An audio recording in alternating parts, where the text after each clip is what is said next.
So, welcome back to my YouTube channel. So, ngayon mga ka-Frenchite, meron tayo ditong kanin yan, no?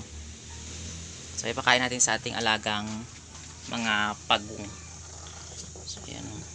Nakasing saging. So, yan, ito lang ipakain natin sa kanila. Yung, kanin. So, yan. Di ba nila nakita na binigyan ko sila ng, ng kanin.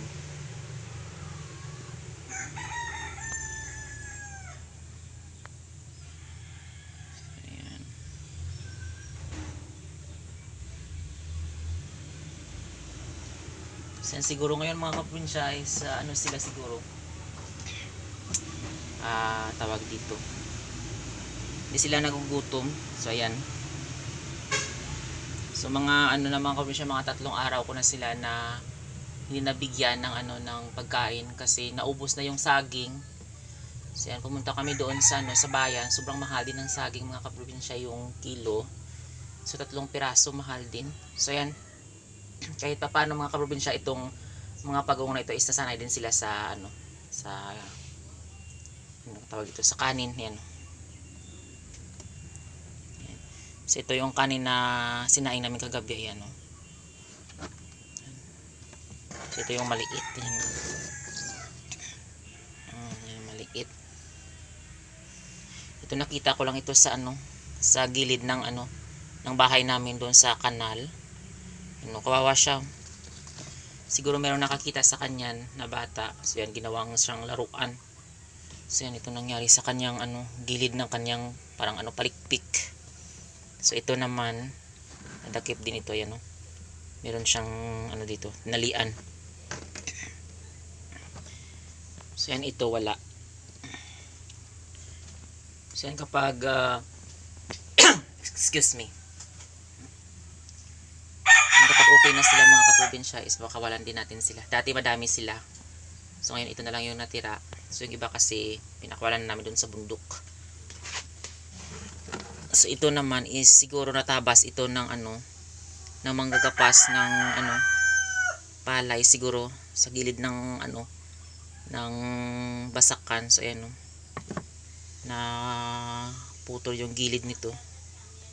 So yan mga kaprobinsya, kawawa din siya. Pero kahit pa paano hindi naman na yung kanyang paa na sugatan. So yan.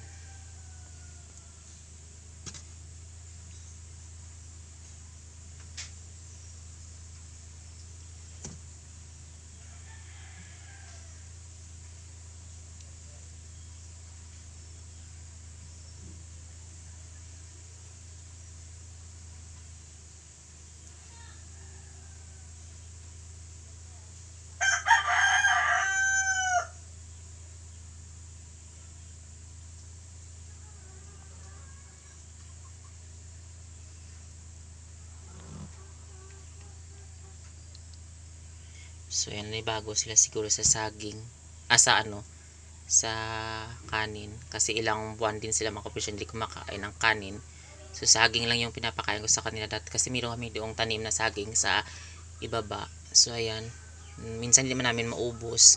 So yan, yung balat pinapakain ko sa mga alagang native pigs, at yung laman naman pinapakain ko sa mga pagong. So mga sa ganitong mga uri ng pagong mga kaprobinsya is kunti lang din naman ang kinakain nila. Tapos na sila, busog, anong tawag dun sa Tagalog ng ng okay na din sila. So ay kunti-kunti lang yung kinakain ng mga ganito. So yan mga kaprobinsya, alam niyo ba na yung mga dati, yung mga tawag dito, yung mga Chinese, nag-aalaga din sila ng mga ganito, ng mga pagong. Dahil naniniwala daw sila na matagal daw yung life ng mga alagang pagong na ito So nagsisimbolo din daw sa mga tao na kung nag-aalaga ka ng mga ganitong mga pagong is hahaba din yung buhay mo. So paniniwala lang yan ng mga Chinese, at sa kanilang sa kanilang business yan, na kung meron ka daw alaga na pagong is uunlad daw yung business mo. Pero sa mga tayong mga Pinoy, although naniniwala tayo sa mga, yung iba naniniwala din sila sa mga sa mga pamahiin, pero kami hindi na So kapag na sila mga kaprinsya, kapag okay na sila, pinapakawalan din namin So dati nung trabaho pa ako doon sa sa bayan, so madami talaga sila nito kasi gabi-gabi meron kaming nakikita kapag malakas yung ulan tapos biglang huhupa. So yan, mga 6 PM na ako umuwi. Dati na duty pa ako sa drugstore, yung dati yung tinatrabahuhan ko. So pinupulot ko talaga sila at nila dito sa bahay. Tapos pinakakuwalan sa malayong lugar na hindi sila hindi sila masasaktan or gawing alaga ng iba, or kadalasan kasi yung iba na ito is dinadakip ng ng mga matatanda at ginagawang laruan sa mga bata. So kawawa talaga sila. So ayan, kumain na siya. Yan. Kawawa talaga yung mga pagong na ito.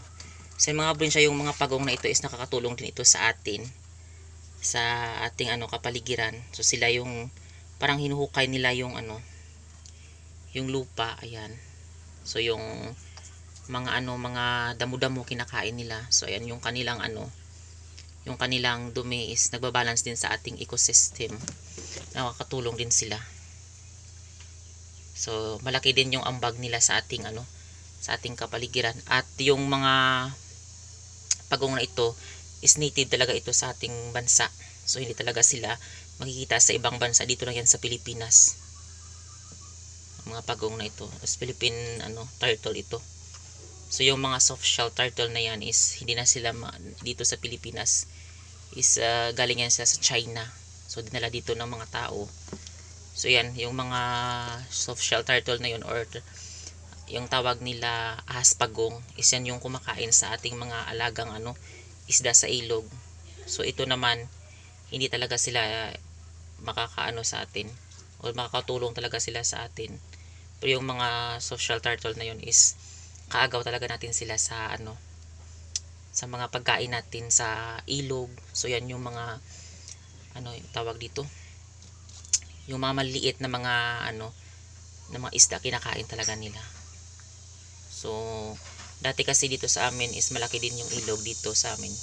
So nung dumating na yun, mga ahas pagong na yun is naubos na lahat ng mga isda. Although meron pa ring isda, pero kunti-kunti na lang kasi kinakain nila. Tapos yung mga kagang tawag to sa amin, yung mga maliit na crab na makikita mo lang doon sa ilog is paunti-unti na rin. Kasi lahat ng yan kinakain din nila. So yung mga maliliit na mga hipon, yan, yung ulang tawag dito sa amin. Dati madami.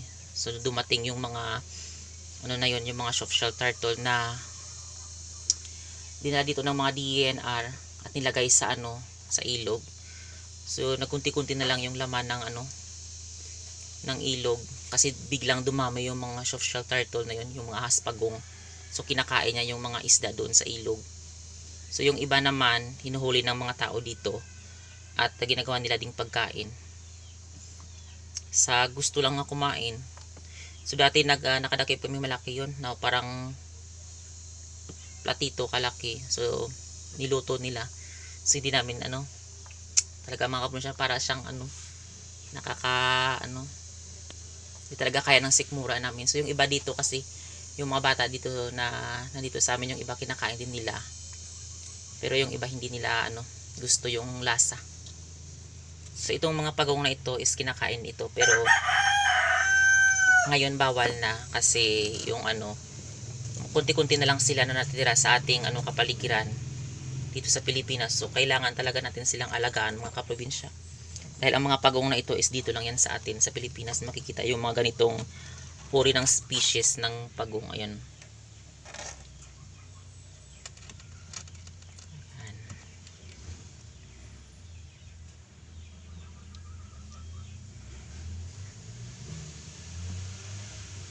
So ayan mga kaprobinsya, thank you for watching.